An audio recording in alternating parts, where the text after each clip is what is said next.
খবর 24 সাথে আপনাকে স্বাগত। নতুন নতুন খবর জানার জন্য আমাদের চ্যানেলে চোখ রাখুন।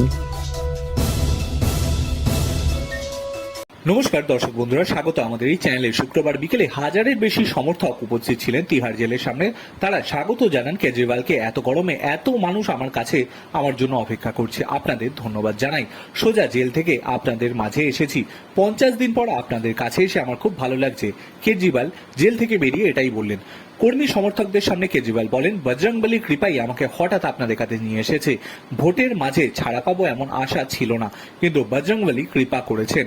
আমাদের দল একটি ছোট্ট দল, 10 বছরের পুরনো। আমাদের দলকে শেষ করতে প্রধানমন্ত্রী সব রকম চেষ্টা করেছেন। দলের 4 শীর্ষ নেতাকে একসঙ্গে জেলে পাঠিয়ে দিয়েছেন।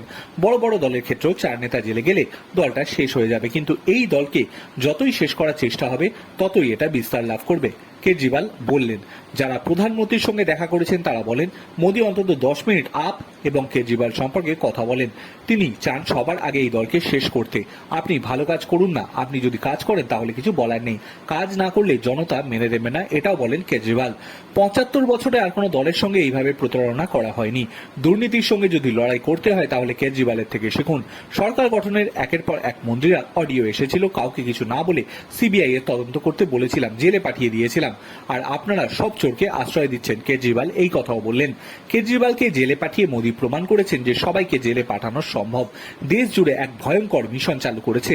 মিশনের নাম ওয়ান নেশন ওয়ান লিডার। দেশকে সব নেতাকে শেষ করতে চাইছে।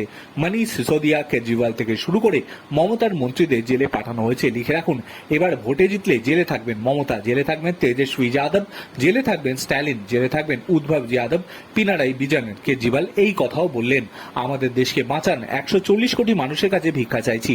দেশকে বাঁচানোর জন্য গোটা দেশে ঘুরবো। সুপ্রিম কোর্ট আমাকে 21 দিন সময় দিয়েছে। একটি দিন 24 ঘন্টায় হয়, আমি 36 ঘন্টা কাজ করব। আমার পুরো জীবন দেশের জন্য উৎসর্গ করব। কেজরিওয়াল এই কথাও বললেন।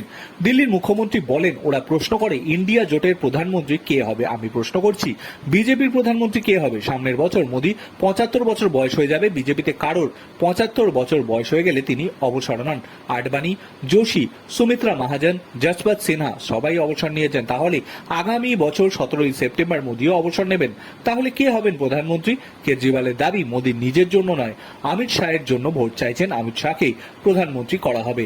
হরিয়ানা, রাজস্থান, কর্ণাটক, দিল্লি, বিহার, বাংলায় আসন কমছে বিজেপির। দাবি কেজরিওয়ালের। তিনি বলেন 120 থেকে 30-এর বেশি আসন পাবে না বিজেপি। Bureau report.